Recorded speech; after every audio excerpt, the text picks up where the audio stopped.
Alguma vez você já se sentiu incompreendido, incompreendida, como se estivesse gritando no vazio? Jó sentiu isso. Imagine ser justo, íntegro, temente a Deus e de repente perder tudo. Sua família, sua saúde, seus bens, tudo se esvaindo como areia entre os dedos. E para piorar, seus amigos, em vez de oferecer conforto, o acusam de pecados ocultos. Em Jó 12, vemos um homem à beira do abismo, questionando a justiça de Deus, a lógica do sofrimento. Suas palavras são um grito de dor, mas também um desafio ao não fazer nada. Jó não se cala, ele busca respostas. Prepare-se para uma jornada emocional intensa. Jó 12 nos leva a confrontar nossas próprias crenças, a questionar o que significa ser justo em um mundo injusto. Fique comigo até o final e descubra como Jó encontra forças para seguir em frente, mesmo quando tudo parece perdido.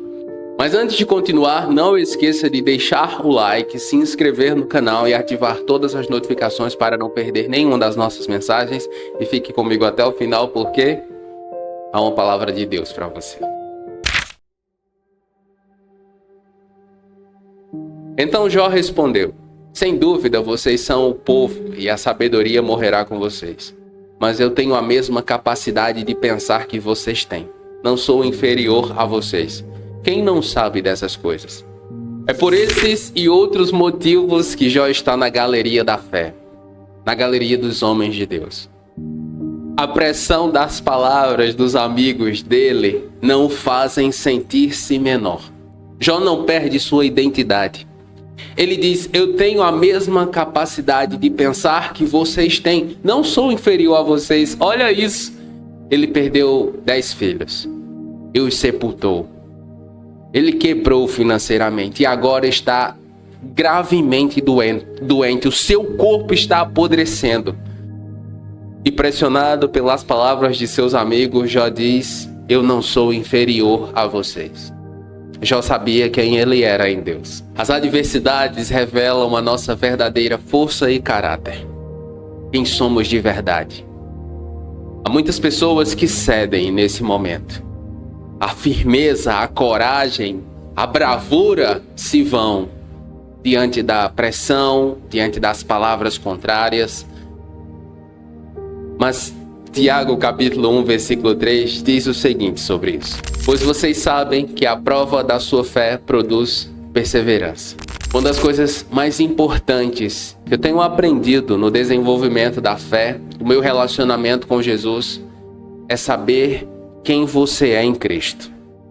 Você precisa saber quem você é em Cristo. Você precisa ter uma identidade sarada em Jesus. Você precisa em Cristo saber que você tem lugar à mesa.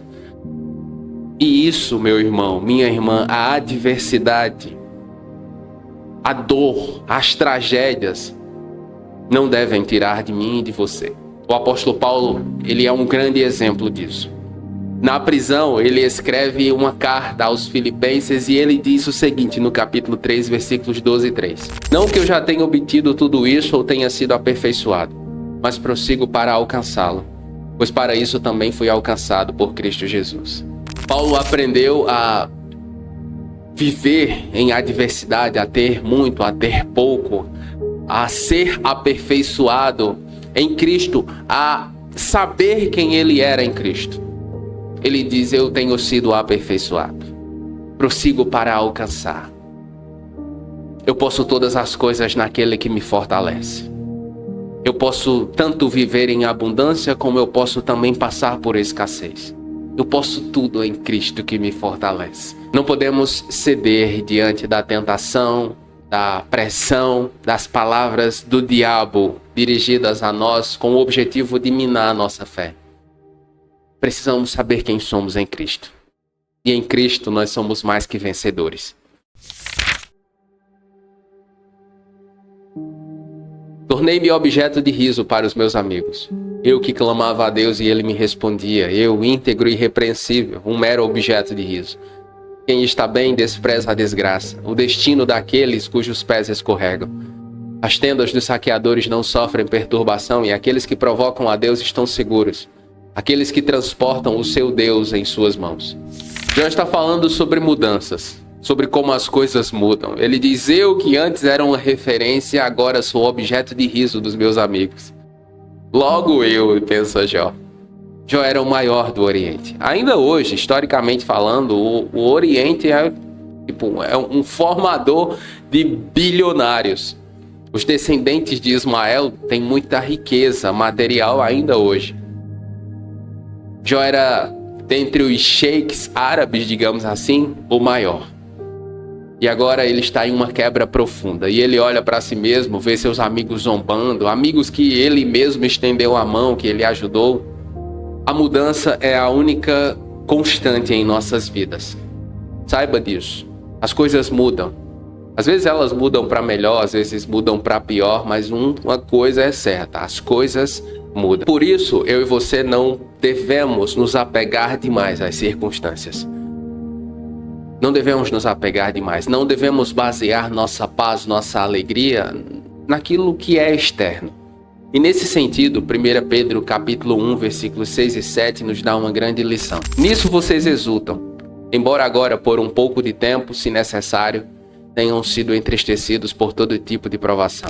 Mas lembre-se do seguinte: grandes mudanças muitas vezes preparam o caminho para novos começos.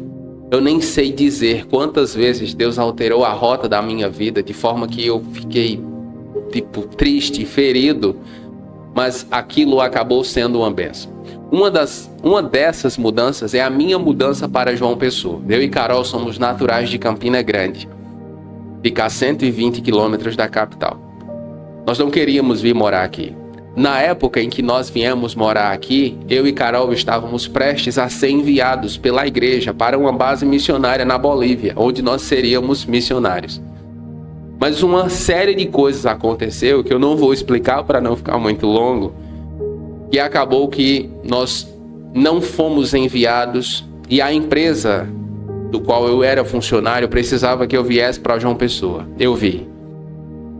Quando eu cheguei aqui há 10 anos atrás, eu cheguei emocionalmente destruído, extremamente frustrado espiritualmente, porque eu sei desde muito cedo que o Senhor me vocacionou e chamou para pregar o Evangelho. Mas por que é que aquilo havia acontecido? Por que é que eu, que desde garoto sonho em viver para pregar o Evangelho, em ser enviado às nações, quando estava prestes a viver isso, o Senhor bloqueia o meu caminho? Não foi fácil. O que me ajudou, o que salvou-me, digamos assim, foi exatamente o Jesus e a Bíblia. Naquela época, ele era um bebê. E para não ficar sem pregar, para não ficar sem servir, digamos assim, eu comecei a publicar as minhas mensagens primeiro no nosso site, de forma consistente, e depois no YouTube. Os anos se passaram e hoje estou eu aqui. Nós já estamos presentes em praticamente todos os países do mundo. Eu recebo mensagens de pessoas de todas as partes do mundo. Esses dias, inclusive, veio um grupo de missionárias, uma de Taiwan, veio nos visitar, inclusive na nossa igreja, na Farol. O que eu quero dizer é que muitas vezes Deus está alterando as rotas das coisas na sua vida, coisas a que você e eu temos muito apego, mas o objetivo dele é levar você para o lugar do seu projeto. E nesse sentido, em Isaías capítulo 43, versículo 19, está escrito o seguinte: eis que eu faço uma coisa nova, agora ela brota. Não a percebem? Você pode não estar percebendo, você pode não estar vendo, mas Deus está agindo. Mas pergunte aos animais e eles o ensinarão, ou às aves do céu e elas lhe contarão, ou fale com a terra e ela o ensinará, ou deixe que os peixes do mar lhe falem. A natureza é um livro aberto, cheio de sabedoria sobre o Senhor nosso Deus. A natureza anuncia a glória do nosso Deus. Eu particularmente gosto muito de assistir documentário. Eu fico maravilhado. Carol, minha esposa, é física. E muitas vezes, falando sobre a física, Carol anuncia a glória de Deus. Como Deus é grande. Olha, isso faz isso, hein? E sabe, ela fica deslumbrada. E eu também. A natureza torna Deus conhecido. Não é possível que tudo isso tenha vindo do acaso. Sobre isso, no Salmo 19, versículo 1, o salmista diz o seguinte: os céus declaram a glória de Deus, o firmamento proclama a obra das suas mãos. Um olhar atento à natureza aprofunda o nosso relacionamento com Jesus. Eu, por exemplo, gosto de pedalar, mountain bike. E na nossa igreja tem um grupo de pedal, Pedal Farol. E muitas vezes, nas trilhas, nos pedais, eu fico vendo a natureza e a glória de Deus, a imensidão do seu poder. Deus é grande, meu irmão, minha irmã. A natureza, se você olhar ao seu redor, se você parar para refletir sobre a grandeza de tudo que o Senhor criou, você vai ter um vislumbre de como Ele é impressionante. Você pode confiar a sua vida a Ele. Ela vai estar em boas mãos. Na sua mão está a vida de cada criatura e o fôlego de toda a humanidade. A vida é um presente. Todo fôlego de vida, cada respiração minha e sua, é um lembrete do presente que o Senhor Deus nos deu no Éden, quando Ele criou Eva e Adão. O Senhor nos presenteou com a vida para que nós a vivamos segundo o seu propósito, segundo a sua vontade, porque essa é a melhor versão da nossa vida. Você foi planejado e eu também. E nesse sentido, em Gênesis capítulo 2, versículo 7, está escrito o seguinte: então o Senhor Deus formou o homem do pó da terra e soprou em suas narinas o fôlego de vida, e o homem se tornou um ser vivente. Dependemos de Deus não apenas para viver, mas para existir. Desde pessoas com alto rendimento, como Pelé ou Michael Phelps, até pessoas com limitações físicas, todos nós precisamos da graça de Deus. Todos nós precisamos da sua vida. Se Ele não ordenar a vida, nós não podemos viver. A sua concepção, a sua existência faz parte do plano do Senhor Deus. E em Atos capítulo 17, versículo 28, está escrito o seguinte: pois nele vivemos, nos movemos e existimos. A Escritura deixa muito claro que Deus não apenas nos criou. Mas se você me ouve agora, saiba que essa capacidade auditiva vem dele.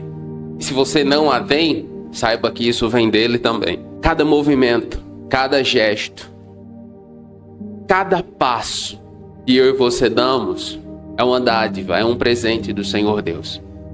E por que entender isso ou ter isso em mente é importante? Porque uma vida plena passa diretamente pela nossa dependência do Senhor Deus. Esse sentimento de autossuficiência que muitas vezes quer cercar a minha alma e a sua, que quer nos convencer de que nós conseguiremos ir além sem Deus, de que nós teremos uma vida mais produtiva e mais incrível sem Deus, que o pecado compensa, é mentira do diabo. Porque por Ele nós nos movemos e existimos, porque somos criação dele. A melhor versão da sua vida, meu irmão, minha irmã, é em Deus, para a glória dele. O ouvido não experimenta as palavras como a língua experimenta a comida. A sabedoria se acha entre os idosos. A vida longa traz entendimento. Deus é quem tem sabedoria e poder. A Ele pertencem o conselho e o entendimento. O que Ele derruba não se pode reconstruir. Aquele a quem Ele aprisiona, ninguém pode libertar. Se Ele retém as águas, predomina a seca. Se as solta, devastam a terra. A verdadeira sabedoria é mais do que conhecimento humano, intelectual. A verdadeira sabedoria não pode ser medida por diplomas, por graduações. Enfim, ela flui de Deus. E Jó reconhece isso. Para a Bíblia Sagrada, para o sábio inclusive, o princípio da sabedoria, a sabedoria começa em temer a Deus. Há pessoas muito inteligentes no mundo, fenomenais. Pessoas muito inteligentes, mas grandes pecadoras contra o Senhor.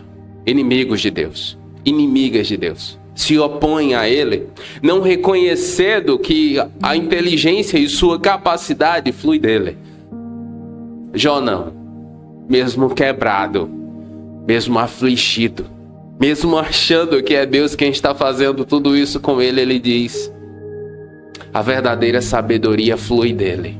Buscar a sabedoria que vem do alto é o primeiro passo que eu e você damos para tomar decisões acertadas.